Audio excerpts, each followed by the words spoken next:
mendampingi. Istilah saya mendampingi. Tidak menggerus market Tidak. sablon sama sekali. Karena seorang pengusaha tidak boleh fanatik dengan satu sumber uang. Soal kita ngomong soal pebisnis. Ya. Apakah keran air di rumah punya satu? Punya dua? Ya, ya pasti Enggak. ya, mesti Ya. lebih lah ya. Oke. Nah, itulah kenapa sablon harus didampingi digital.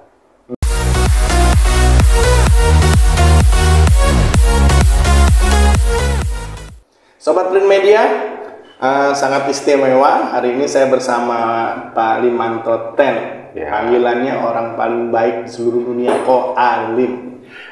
Terima kasih Pak Alim Thank sudah you. bisa datang di sini tempat kita. Ini terus terang aja uji coba di studio pertama ini. Bagus. Ya.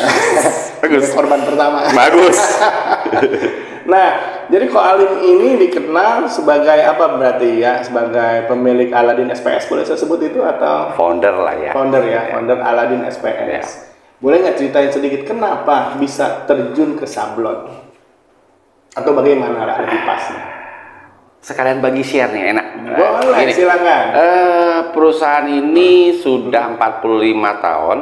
Oh, oke. Ya, toko sablon itu udah 45 tahun dan itu di Jembatan 5. Oh, udah 45 tahun di Jembatan 5, di tempat yang sampai saat ini? Ya, dulunya di sebelahnya, terus pindah ke sebelahnya aja. Dulu sebelahnya. Itu doang. Zaman Jembatan 5 masih becek berarti itu? Ya, masih pohonnya banyak. Itu loh. Nah, zaman dulu itu sangat sedikit toko sablon. Jadi sampai ngantri seluruh Jabodetabek. Oh, belanja. Jam 8 buka itu sudah ngantri. 10 orang biasanya. Di depan pintu? Depan pintu. Dan berdiri itu udah 1980. Berarti 44 tahun bener. 44. Tahun 80 berarti? Tahun 80. Ya, 44. Ya. Nah, kenapa saya terjun di situ, di sablonan? Waktu zaman kuliah, kita kan pasti mau kerja. Waktu mau kerja itu kita ngelamar waktu itu sekitar 4 jutaan. Orang tua kasih gaji kita itu start dari 5. Tahunnya saya lupa. Nah, kurang lebih seperti itu. Begitu saya sudah mulai menguasai dasarnya, saya kepengen di luar, cari ilmu lah di luar. 5 maksudnya apa? 5 juta. Tahun itu? Tahun itu. Berapa berarti? Tahun 90-an? Iya. Zaman kuliah? Zaman kuliah, ya 90-an. Gede zaman itu 5 juta? Ya. UMR masih 500.000? Ya, itu. Oke. Ya, jadi tugas mulai dikasih, problem dikasih. Saya waktu itu kepengen, coba tempat lain, cari ilmu tempat lain. Dipersilahkan, saya coba lamar. Waktu itu gaji menjadi supervisor itu sekitar 7 juta. Dengan rekomendasi pernah di toko sablon sebagai owner, sebagai founder di sana. Begitu saya ngomong ke orang tua bilang bagaimana dengan 10 juta, 8 juta waktu itu. Oh, ditantang. Iya, bagaimana dengan 8 juta terusin di sini. Ditarik balik sama bokap. Ya, jadi udah ngelamar, udah tahu, jangan ke sana, di sini aja kalau nyari duit mah 8 juta. Ya karena itu pengen cari duit sebenarnya, karena buat happy, gitu loh. Begitu 8 juta, berasa dalam setahun 2 tahun berasa kayaknya kemampuan meningkat. Kemampuan analisa problem solving udah bisa. Saya ngajuin lagi, saya mau jadi manajer satu tempat. Silahkan melamar, kalau nggak salah di situ sekitar 8 sampai 10. Orang tua bilang mulailah di sini lagi. 10 juta dengan problem yang baru. Ya saya di situ lagi jatuhnya. Menarik ini, bokap itu ternyata cukup nyentrik ya? Ya, begitu sampai 10 saya mau jadi GM atau istilah mau jadi pengusaha, punya bisnis sendiri. Saya analisa, saya cari lahan, cari barang.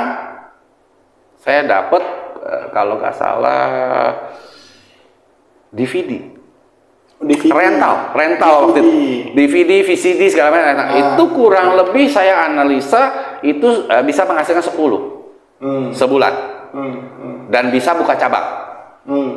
Nah, jadi saya ajuin lagi, saya pengen buka usaha 10, dipersilahkan waktu itu. Oke. Saya dicoba pegang 2 usaha di sablon itu dan di DVD. Jadi saya mulai dengan usaha baru lain itu yang itu. Dan saya sudah coba itu 3 cabang. DVD rental, PlayStation. Saya mulai dari sana. Untuk usaha pertama saya langsung bisa buka cabang 3. Tanjung Duren, Kedoya sama Bintaro. Jauh-jauh. Ya. Nah, di situ ternyata banyak problem. Ya, kebetulan juga ada gerebekan. Saya nggak berani. Udah mulai ramai. Saya tutup. Ya. Ya kan? Tapi kan saya masih tetap di Aladin. Ya, sablonnya masih tetap. Saya pegang gitu karena terakhir begitu mau nikah baru dikasih gaji lumayan.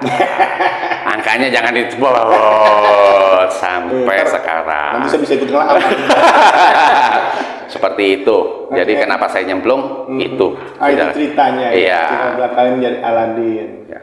Nah, saat ini Aladin sendiri ada berapa cabang? Terakhir tuh 7. Berikut pusat tuh 7, sekarang itu 3. Terkait dengan pandemi ya. Kita tutup 4. Gitu loh. Sekarang ini berjalan 3 ya? Sudah apa rencana untuk planning ke depan itu se-Jawa Barat, ikut arahan Korudi. Itu aja. Targetnya se-Jawa Barat dulu. Aladin SPS dengan nama yang sama atau nama yang berbeda? Sama. Semua namanya akan sama. Semuanya akan sama karena beberapa lama lalu ada berapa nama toko kita akan jadi satu. Oke. Untuk ada beberapa diajak join juga seperti ini ya. Atau memang mengambil alih toko? Enggak, memang merubah manajemen. Oper manajemen. Take over. Ya. Gitu. Nah, Aladin sendiri sekarang produk apa yang ditawarkan? Kalau buat orang awam nih ya, semua perlengkapan manual, DTF, ke depan adalah Sublime, yang berbentuk digital juga kita ada. Nah, itu. Jadi tidak hanya screen printing atau sablon secara manual, mulai merambah menyentuh yang digital. Ya, karena kondisi teknologi juga masih SDM juga kepengennya ke digital, lebih mudah dan sekarang saya akan menuju tidak selalu laki-laki pelaku usaha bisnis ini. Saya akan target adalah perempuan. Untuk coba dididik dan berani terjun ke market. Perempuan. Ya selama ini kita mengenal sablon memang banyak cowok ya. Karena tempatnya. Karena ada Korudi, gue berani ngomong itu kita harus coba ya perempuan. Kalau bukan tidak. Kalau tidak didukung sama Korudi, saya tidak akan bilang perempuan. Saya akan bilang laki. Baru pertama kali ini narsum selalu nyerang balik. Nah jadi memang perkembangan sablon sendiri sampai sekarang menurut Ko Alim ke depan maksudnya secara manual masih oke. Tapi saya cuma bilang digital akan nemani. Akan menambah, mendampingi. Kalau istilah saya mendampingi. Tidak menggerus market sablon sama sekali. Karena seorang pengusaha tidak boleh fanatik dengan satu sumber uang. Kita ngomong soal pebisnis. Apakah keran air di rumah punya satu? Punya 2? Ya pasti mesti ya. Nah, itulah kenapa sablon harus didampingi digital. Bukan musuh, bukan apa yang selama ini digonjang-ganjing. Itu selama pandemi digonjang-ganjing. Khususnya DTF. Kalau Sublime nyerah tuh itu orang. Sablon Sublime masih diterima. Masih bisa diterima. Gitu. DTF ini relatif memang diserang balik ya. Betul. Oke. Tapi dari teman-teman sablon sendiri kalau melihat DTF juga sama seperti itu lah. Sekarang tahun lalu ya, sekarang sudah saya omongin, sudah saya kasih wawasan. Kenapanya? Ya marketnya ya mereka udah ada yang beralih sendiri. Oke. Boleh kasih sedikit bocoran, tadi kan ada rencana untuk buka nih, jangan jauh barat ke kejauhan. Nah, kalau di Jakarta sendiri ada kalau ke depan per Juni satu semester lah ya, semester bulan 6 sampai bulan 12 ya saya akan bekerja sama dengan print media, bikin pelatihan sablon, digital, clothingan, berikut plus bisnisnya.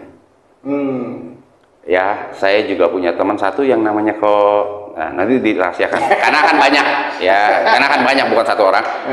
Dia akan coaching orang-orang sablon pelaku usaha digital, ya manual ya. Kita juga akan bikin pelatihan seperti itu. Ini terkait program lah berarti ya, workshop nanti akan dijalankan. Ya, Aladin SPS bekerja sama dengan print media, bahkan teman-teman nanti akan coba diundang ikut terlibat di sini. Oke. Tapi Aladin sendiri, kembali pertanyaan saya tadi belum terjawab. Rencana untuk buka cabang di mana kira-kira? Bisa dibocorin nggak? Kalau masih belum ya nggak apa-apa, jangan dijawab dulu. Sejakarta dulu. Jabodetabek pasti. Sekarang ini ada di Jakarta, Depok, Bogor. Depok sama Bogor. 3 tempat ini sudah ada lah ya. Pusat pasti tetap di Jakarta. Karena kita akan buka lagi yang dulu Semper. Kita akan buka lagi Jakarta Utara, Tangerang. Dulu juga di Jalan Mauk juga kita akan buka lagi. Di Cengkareng, Kalideres ya dan Mogot itu kita akan buka lagi. Luar biasa. Itu loh. Ya. Dan memang artinya kan kita bicara dunia sablon saat ini masih cukup bagus. Masih bagus gitu. Oke. Nah kalau gitu kita tinggal tunggu workshopnya kapan. Nanti akan diberitahukan selanjutnya. Nah itu cepet gerakannya cepet, kita orang mah cepet. Cepet. Nah, terima kasih Pak Alim untuk waktu yang sudah diberikan. Thank you Pak Rudi. Sekali lagi tunggu teman-teman ke depan kita akan melakukan workshop untuk sablon dan juga DTF dan sublem ya, jangan tenang aja ya. Outdoor pun kemungkinan banner outdoor apa segala macam, printer kecil ya kita juga akan ajarin. Luar biasa. Aladin pun nanti akan mencoba menjual alat-alat. Iya, jadi supplier yang lain telepon gue ya. Importer telepon gue ya. Informasi mengenai Aladin bisa didapat di mana? Biasanya ada di IG, Facebook, ada website. Kalau nomor toko selalu ada di Facebook, Instagram, di TikTok. Kalau saya pribadi, tolong japri aja di medsos, cari nama saya. Namanya? Nama saya Alim, minta aja ke toko, minta aja. Oh, seperti itu. Saya punya nomor, jangan di itu. Oke, baik. Sekali lagi terima kasih Sobat Print Media untuk kesempatan. Thank you. Salam buat teman-teman yang lain.